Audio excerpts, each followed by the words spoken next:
Everyone, this is Nikachu, Merfolk Master, and we're back to the more competitive version of Merfolk. We're playing Simic Merfolk, we've got Cometa Speaker, we've got Merfolk Mistbinder, but we are now making the upgrade to our practice with Mono Blue. We are splashing Master of Waves in the sideboard. Master of Waves has proven that it can compete in today's modern metagame. Maybe not against every archetype, but we've got it in the sideboard for the ones that it's going to have a high impact against. We're talking Mono Red Prowess. We're talking Jund. Jund is coming back.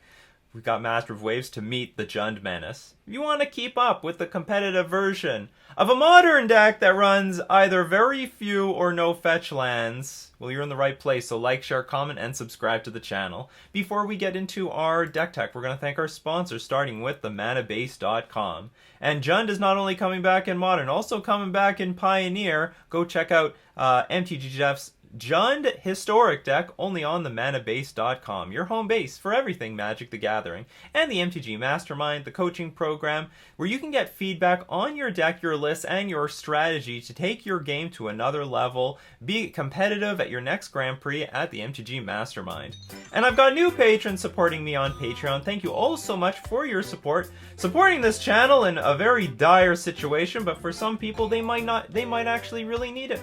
This channel is very resourceful for all of you who are stuck at home. You need that content on a daily basis. Nikachu MTG is there for you. So I would like to start by thanking Cody Hope for raising his pledge on Patreon. I'd like to thank Juan Carney for joining Patreon. And lastly, Sandro Kosh. Thank you all so much for your support on Patreon. So yeah, we're back to Simic. This is still the competitive deck of choice for me. If I'm going to be playing in some big event, I will put more faith into this over Mono Blue. Of course, Mono Blue is still playable online, especially in the leagues. The leagues are not as razor-sharp competitive as, say, premier events. So you can still go that direction, but for those of you who can afford the cards and you want that little bit more edge, then I definitely recommend the Simic Merfolk deck. Off the back of things like Cometa Speaker, deals a little bit more damage, and it does matter in the long run. But the thing that I really want to test is Master of Waves, because I have to admit, even playing Simic Merfolk and even playing Fort Chalice in the sideboard, Mono Red Prowess is still a really tough deck. And not to mention, I think Burn, I don't know why, but Burn is sort of coming back up. So for those two reasons, and also the reason that Jund is being really prevalent now in today's modern metagame, I really want to play with Master of Waves. So Master of Waves, protection from red, usually is a huge beating for those decks, is going to, and also just puts a gigantic army of creatures on the battlefield. It's going to be really good. Hopefully in this deck, even though we are playing with green creatures. So the only difference is that we would not, normally this would be Benthic Biomancer. This is where we would get some devotion from Benthic Biomancer, so we're not going to get devotion from Cometa Speaker. But I think we get enough devotion still from Merfolk Mistbinder. Normally this would be Mara Regery, right? And that Mara Regery only offers 1 blue in devotion. So between Regery and Merfolk Mistbinder, it's not going to be any different. So we're not actually that much lower on devotion. We might even make some of it back thanks to Brazen Borrower. Brazen Borrower has double blue in devotion. So I think there's perfectly enough devotion here to make use of Master of Waves, for sure. So one other concern I have with the current state of Modern, because of Bant Control keeps getting more and more popular, I mean, maybe Force of Negation should be Deprive. I know I went to Deprive just as a budget resource for the Mono Blue deck, but like I said, the difference between Force of Negation and Deprive, not a huge difference. Not that big of a difference. But if Band Control becomes more and more popular, I think Deprive is going to be more resourceful, because Deprive hits anything in that deck, particularly Uro, and also particularly things like Snapcaster Mage, or even Icefang Coatl. See, they don't get that card advantage from that stupid flash creature. I mean, I'm still going to put my faith in Force Negation for now, but I'm saying that like the gap between Deprive and Force Negation is getting closer and closer, because Band Control is one of the decks to beat. And I think even with I know this card is very good against Tron, but I think even Deprive is good. It might be good enough, especially with Simic Merfolk being really lean to the ground in aggro. So, with that, let's get into our Modern League. So we won the die roll, and as you see, we've changed for the first time in like 6 years. I've changed the avatar. We now have this cute cat avatar, the Cleopatra of Ammon Kitty. Basically, it's the chubby meatball avatar. It's the chubby meatball avatar. So we're gonna keep this. If anyone watched my new Ether Vial video, we're going to keep this mostly because we do have a lot. We at least have something like Dismember or even Petty Thefting something or Spreading Seizing something with by the moment we've got our second land drop. Now that mostly applies when you're on the draw, but at least on the play I have the option to Dismember something. So while we are going to be slow to start the game because we have Ether Vial on the play, we at least will slow our opponent down by dismembering something on one of either their first or second turn. I hope this is not going to make a big difference, but I can feel like very significant, serious lag. I can't tell if it's Magic the Gathering Online's fault. Maybe it's my fault.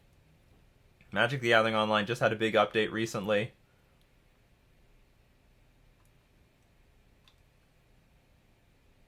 My opponent sends me a private message. Merfolk OP. Could have just said that in the game chat. Temple of Enlightenment. So it looks like we might be up against Ad Nauseam, which given this hand is going to be terrible because we have no interaction for it at all. And we have sort of a slow start.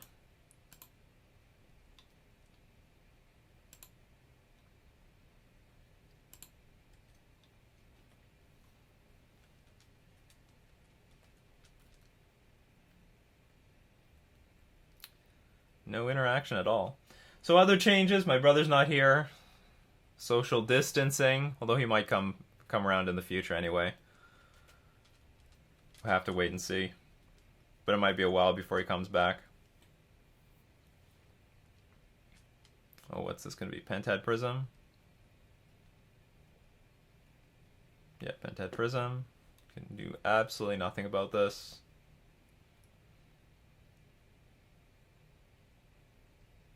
We could be dead next turn. Serum Visions.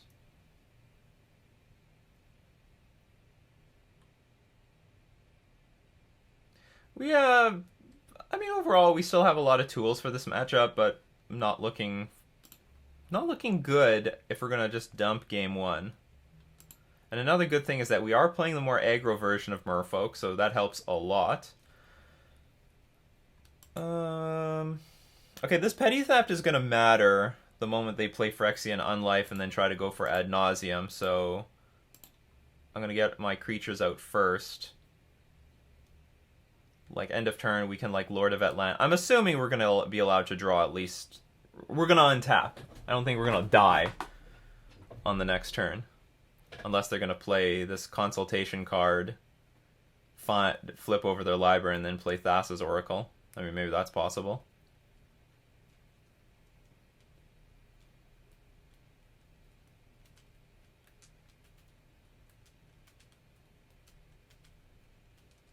Another Pentad Prism. What are they doing? They put 2 cards on the bottom with their Serum Visions.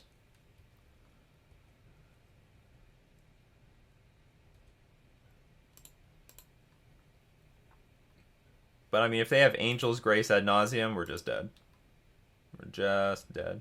So we are at least threatening a kill by next turn. That is the good news. Oh, that was perfect.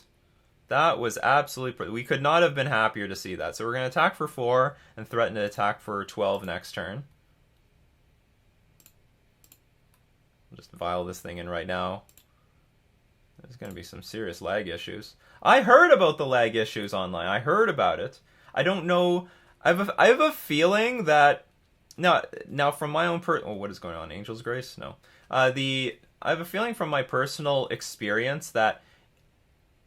I think a lot of the lagging Choose a card name, reveal cards from the top of your library, and then lose 1 life. Why are you doing that now? Well, I mean, I can't counter it, so yes, you can do whatever. What are they going to name, though? Because they could die here.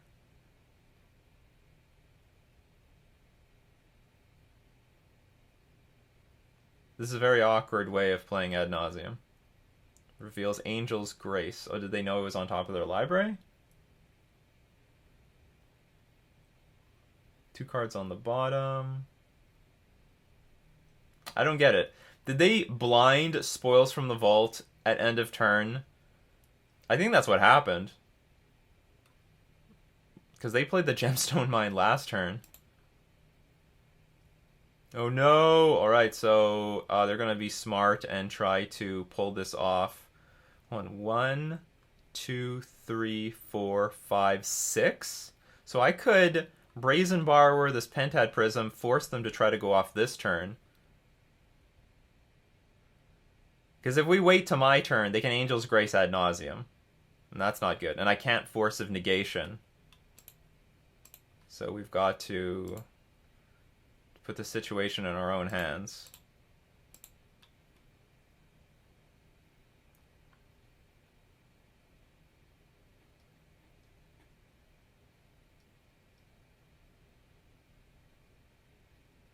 I mean, if they have Simian Spirit Guide, we lose anyway, but I can't play around that anyway, so it doesn't matter.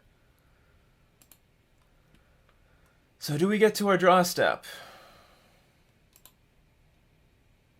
We do. Alright. Attack. 4 lethal.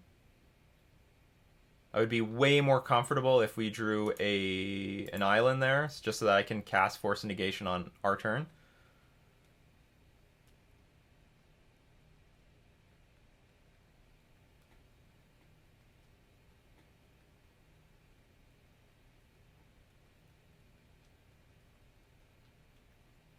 Because I have to play the Angel's Grace here.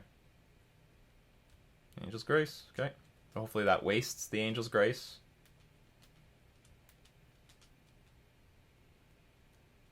Okay, so I don't need any more creatures. I could burn the Spreading Seas to hopefully draw into, for example, another Force of Negation. Because I can just Force a Negate, throw away the Master of the Pearl Trident if necessary.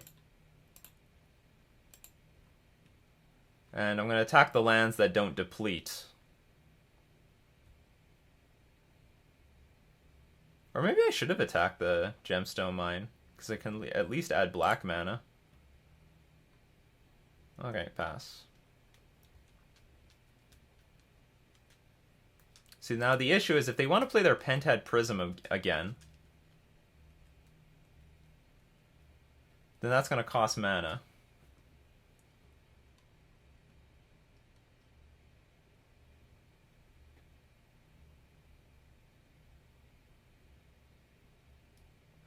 Now I never know what to do here exactly. If I Force and Negate this, I'd rather Force and Negate the Ad Nauseam than these spells, especially since it seems like they don't have Ad Nauseam. But they might have a lot of this crap. So if I attack next turn and it's successful, then this isn't going to work. So I'm going to let it resolve. Also, I have more outs to countering something like that. Okay, so Pentad Prism down for a new Pentad Prism. Lotus Bloom is cast. Okay, so we're probably in very good shape. Lotus Bloom suspended.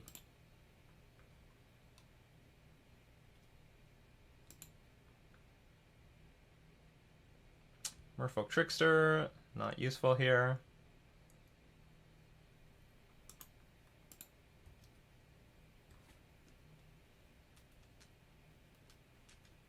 Alright, so they're gonna die next turn.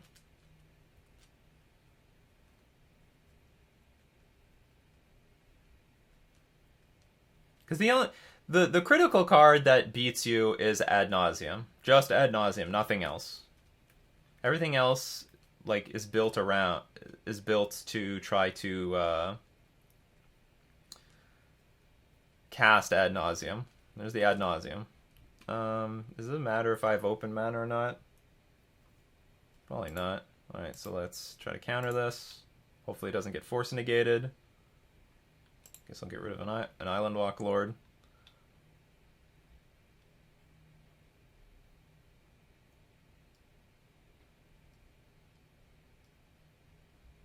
I sort of want to think that their draws have not been good because the Lotus Bloom had to have been cast last turn. Drawn last turn, so they didn't draw a good card for the turn. And that good card for the turn probably was Phyrexian Unlife, otherwise they would have played it earlier. Alright, so Ad Nauseam. Interesting that they... maybe they were just being patient. Maybe they're just being... They could have gone for it. When I tried to bounce their Pentad Prism with Brazen Borrower, but they were being patient. Okay, good cards. Obviously, counter spells. I think Damping Sphere is okay. Not brilliant, but good enough. Because you... So you play Force Negate... Sorry, you play Angel's Grace, then you have to play Ad Nauseam, and on top of that, you have to play Lightning Storm. So you actually have to wait a little bit longer to build up the mana in order to cast all that stuff at once. Because you do not have enough Simian Spirit Guides to do it all. So you need an abundance of mana to make it work. But I think I'll only bring in Damping Sphere if I don't have enough stuff to take out. But it looks like we're going to take out quite a few things. Spreading Seas is useless right now. And Dismember is useless. So we'll bring in... Given that we've taken all those cards out, we are going to bring in Damping Sphere. They don't actually search their library. They're always like revealing cards from the top of their library, so I don't think Ashok is useful. The combo turn, they play a lot of spells. So what are we doing with Chalice of the Void? We're going to play it on 1 or 0. I think 1, at least right now, is the more impactful one because they play Spoils of the Vault right now.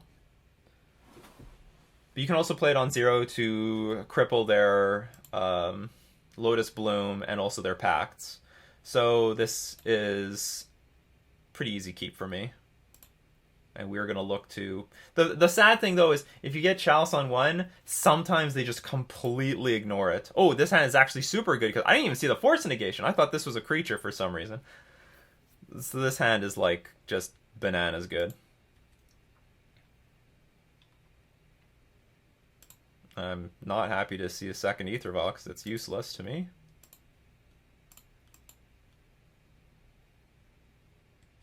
So I'm going to wait to try to play this on 1. Unless our opponent plays like a bunch of Lotus Blooms and they're about to come off Suspend.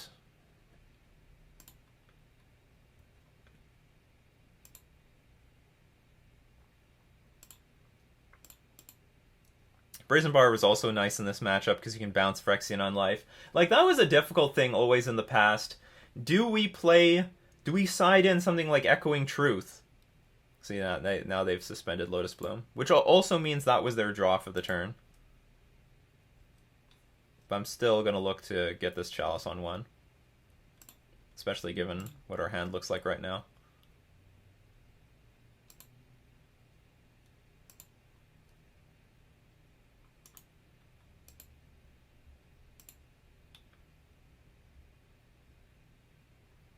I cannot play anything. Pass.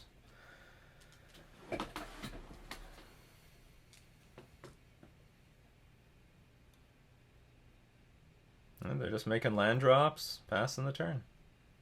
They might have some removal, like Fatal Push. Hopefully not, because we don't have our Chalice on 1 yet. But, you know, whatever. We got to put some creatures in play. Now that we have 2 Aether Vials. Little the 1-land Aether Vial hands we're playing.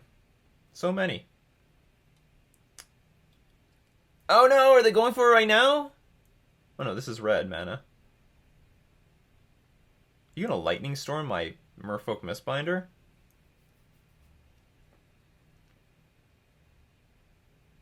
You are.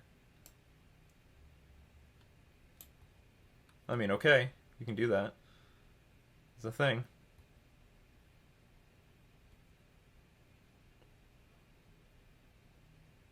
Well, that's interesting. Yeah, in response to the trigger of City of Brass, you kill something, or kill you.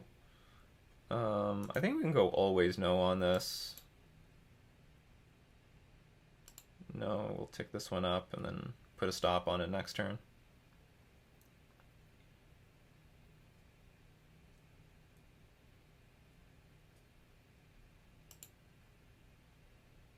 Oh, hooray. Second land has arrived. Now we can play this Chalice on 1. And that might be close to lights out for our opponent.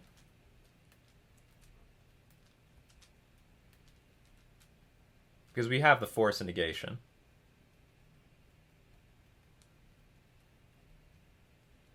Sure. Although they're going to have a 2/4 creature because we're going to put a Lord of Atlantis in play. So my plan is put the Lords in play and try to hold on to at least Brazen Borrower and Merfolk Trickster. Like, I want to feed Trickster to the Force and Negation. And I want to hold Brazen Borrower for a possible Phyrexian Unlife.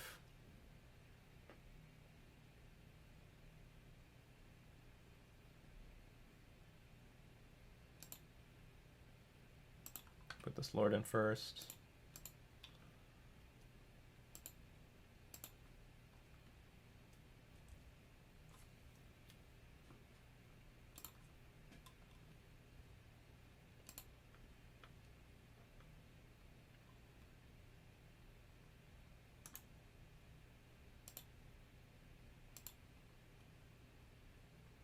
That's a great draw.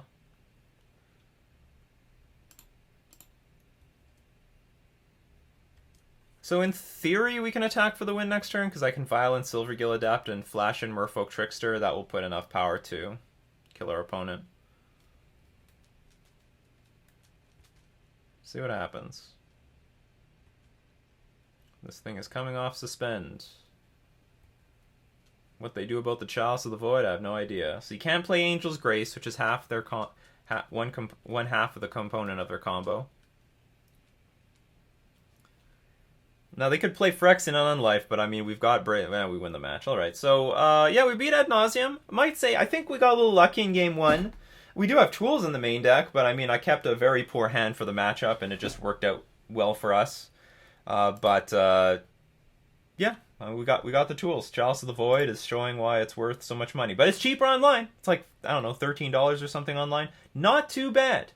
So that is our game for today. We are going back to the 1 game a day, because I asked the stockholders at Patreon. They said they prefer 1 game a day versus 1 whole league a week in 1 video. So we're going back to 1 game a day, and hopefully I've discovered a way to show through the thumbnail that doesn't look spammy, and you'll know what unique videos are what, and you can search up the matchup when you need to. But that's our matchup for Ad Nauseam today. So we're going to thank all my patrons supporting me on Patreon. We're also going to thank the manabase.com and the MTG Mastermind for being our sponsors. This has been Nikachu, playing with Simic Merfolk in Modern.